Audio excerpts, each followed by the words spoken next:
और बरसती हुई बारिश में आप लोग ये बात सुनने के लिए यहाँ बैठे हैं। मैं आप सबके श्री चरणों में अपना शीश नमन करके, अपना सिर रख करके प्रणाम करता हूँ, आप सबका अभिवादन करता हूँ, आप सबका अभिनंदन करता हूँ। मित्रों, आपका यहाँ बैठे रहना, इतनी तेज बरसात होने के बावजूद भी रात में इतनी देर तक यहाँ डटे रहना और बरसती हुई बारिश की बूंदों के बीच में भी यहाँ खड़े रहना, इस बात का परिचायक है कि राजस्थान की जनता ने परिवर्तन का मानस बना लिया। मुझे इस यात्रा के साथ में और यात्रा की तैयारी के निमित्त भी पिछले एक महीने में राजस्थान के लगभग सब जिलों में जाने का सौभाग्यपूर्ण अवसर मिला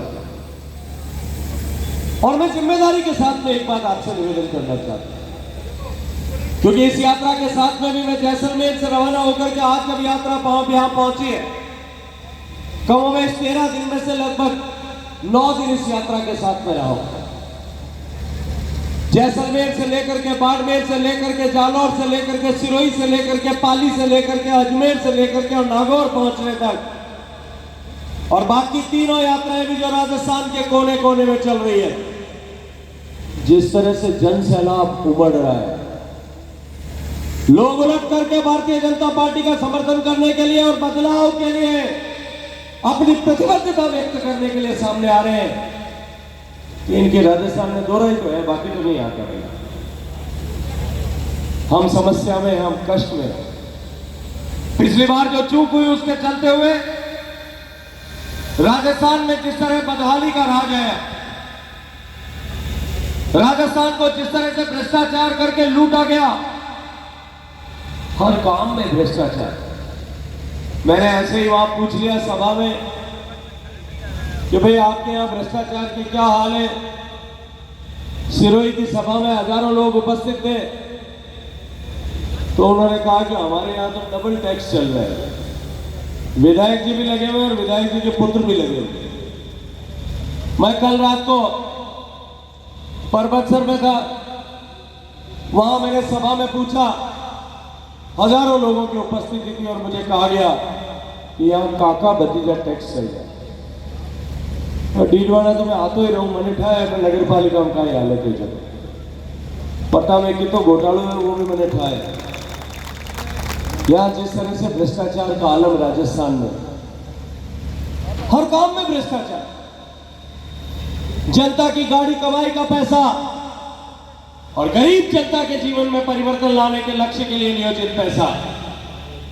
एक तरफ मोदी जी की सरकार पूर्ण ईमानदारी के साथ में काम करती, सीधा प्रत्यक्ष रूप से लोगों तक लाभ पहुंच चुके, इसके लिए डिजिटाइजेशन की क्रांति करती है, और दूसरी तरफ यह सरकार माइनिंग में भ्रष्टाचार, जल जीवन मिशन में भ्रष्टाचार, रोड बनाने में भ्रष्टाचार, पट्टे देने में भ्रष्टाचार, थाने में मुकदमे पर कार्रवाई कराने में भ्रष्टाचार, ऊपर जाओ तो पटवारी के पास भ्रष्टाचार, और उससे ऊपर लेकर के सब जगह तक जिस तरह से भ्रष्टाचार का आलम है। कभी हमने कल्पना की थी कि राजस्थान के सचिवालय के पास स्थित योजना भवन की एक अलमारी में अधिकारी पहुंचेंगे और ताला तोड़ेंगे तो उसमें से लगभग 1 किलो से ज्यादा सोना और 2.5 करोड़ रुपए मिलेंगे। मुख्यमंत्री जी रोज ये कहते थे कि चुनाव जहां होता है वहां ईडी और सीबीआई आ जाती है। आपने केस रजिस्टर किया, ईडी ने उसकी जांच करना प्रारंभ की। उस डीओआईटी के घोटाले में अब तक 12 किलो 500 ग्राम से ज्यादा सोना जब्त हो चुका है। 12 किलो 500 ग्राम। गरीब आदमी के बेटे को पार्ले जी का बिस्कुट नहीं मिलता, और इन भ्रष्टाचारियों के घर से बिस्कुट जो है सोने के बिस्कुट निकलते। गरीब आदमी आज जिस तरह का भ्रष्टाचार राजस्थान में, उसके चलते हुए जिस तरह से बजरी का माफिया काम कर रहा है, उसके चलते हुए राजस्थान में लोग, गरीब आदमी अपना घर बनाने के लिए ईंट नहीं खरीद सकता, और इन भ्रष्टाचारी नेताओं और कर्मचारियों के घर से सोने की ईंटें निकल गई। राजस्थान को भ्रष्टाचार की राजधानी बनाने का पाप करने वाली सरकार को उखाड़ फेंकने की तैयारी आप लोगों ने की है कि नहीं की? आप लोग तैयार हैं कि नहीं है? राजस्थान को जिस तरह से इस अशोक गहलोत सरकार ने अपराध की राजधानी बनाकर खड़ा किया, मैं डीडवाना की इस पवित्र धरती पर खड़ा होकर के बात कर रहा हूं। आज से 10-15 दिन पहले यहां किस तरह के हालात थे? डीडवाना का ही आप ही के पड़ोस में थोड़ा कोई 1-8 किलोमीटर के चक्कर में थाना इधर का उधर हो गया, दलित युवकों की निर्ममता के साथ में गाड़ियां से रौंद रौंद करके हत्या की गई, टुकड़े टुकड़े कर दिए थे उनके शरीर के, और परिवार के लोग 8 दिन तक सड़क पर बैठ करके संघर्ष कर रहे थे। उनका क्या दोष था? वो गरीब सिर्फ इसलिए मार दिए गए कि 2 गैंगस्टर्स या गैंग चलाने वाले लोगों का एक दूसरे के मुखबिर होने का उनके ऊपर अंदेशा हो गया। ऐसी राजस्थान में कितनी घटनाएं हुई? 7,000 निर्दोष लोगों की हत्याएं राजस्थान में पिछले 4.5 साल में हुई। 20,000 महिलाओं के साथ में अपमानजनक व्यवहार राजस्थान में हुआ। 19 रेप के मुकदमे राजस्थान में एवरेज प्रतिदिन पिछले 4.5 साल में दर्ज हुए।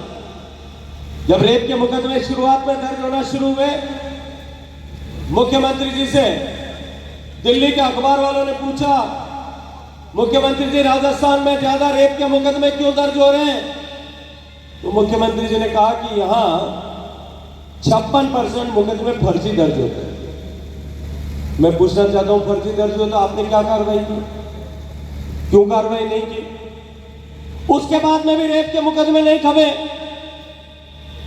मुख्यमंत्री जी फिर 3-4 महीने बाद में दिल्ली गए, बाद में तो जाना बंद हो गया था, पट्टे बांधने पड़े पांव में। 3-4 महीने बाद में फिर गए, मुख्यमंत्री जी को फिर पत्रकारों ने पूछा कि मुख्यमंत्री जी आपके यहाँ रेप की ज्यादा घटनाएं क्यों हो रही है? तो उन्होंने कहा कि हम केस ज्यादा रजिस्टर करते हैं इसलिए रेप ज्यादा होता है। मैं पूछना चाहते हैं, थानेदार साहब खड़े सामने, पीछे मत मुंह घुमाओ भाई, आप फर्जी मुकदमे दर्ज करते हो क्या? बिना केस के मुकदमे दर्ज होता है क्या? बिना केस के मुकदमा दर्ज हो सकता है क्या? मुख्यमंत्री जी ने अपने मुंह की काली पोदन जो है वो सिस्टम पर पोतने का पाप किया, और उसके बाद में फिर भी मुकदमे होते रहे। अलवर में घटनाओं का अंबार लग गया, भरतपुर में घटनाओं का अंबार लग गया, बाड़मेर में घटना हुई, अलवर में गैंगरेप हुआ, एक पति के सामने 5 दरिंदों ने एक पत्नी को पति की आंखों के सामने उसके साथ वैश्यपन किया। फिर मुख्यमंत्री जी से पूछा गया तो मुख्यमंत्री ने कहा कि राजस्थान में रिश्तेदार ज्यादा इस तरह की घटनाएं करने लगे, इसलिए राजस्थान में रेप ज्यादा हो। भाई मैं आज आपसे पूछना चाहता हूं, मारो जाएडो या पेटरो रिश्तों तो सभी जना रखते, पर इस राजस्थान की धरती पे अगर हम धर्मेले का रिश्ता कर ले किसी के साथ में, राखी बेलो कर ला वीरो मायरो बराबर नहीं बना बराबर वीरो जो है मान सम्मान रखा नहीं रखा।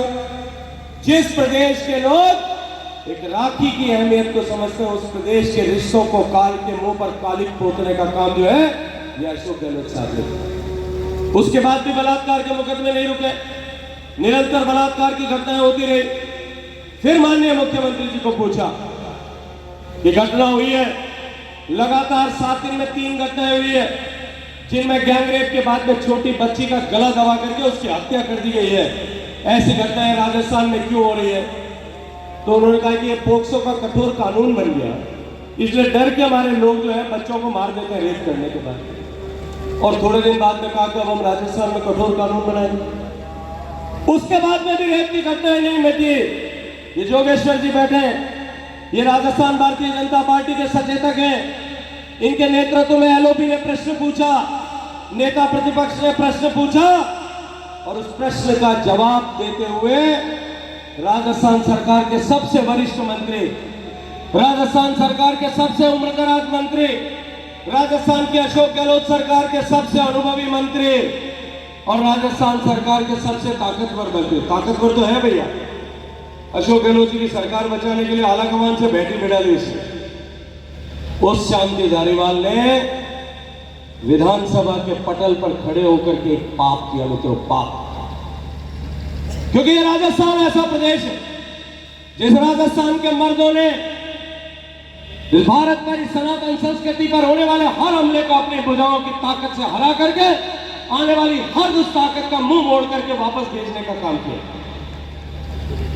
अपनी पीढ़ियां कुर्बान करके मर्दानगी का परिचय देते हुए इस सनातन संस्कृति को बचाने का काम किया। इस राजस्थान की मर्दानगी को ललकारते हुए उस बेशर्म मंत्री ने मंच वहां विधानसभा के पवित्र मंदिर में खड़े होकर के कहा कि राजस्थान में रेप के मुकदमे ज्यादा इसलिए होते हैं कि राजस्थान मर्दों का प्रदेश है। और मित्रों, जब वो बोल रहा था, मैं चाहूंगा कि आप सब लोग वीडियो निकाल करके देखिए, आपको घृणा हो जाएगी इस कांग्रेस पार्टी के नेताओं से।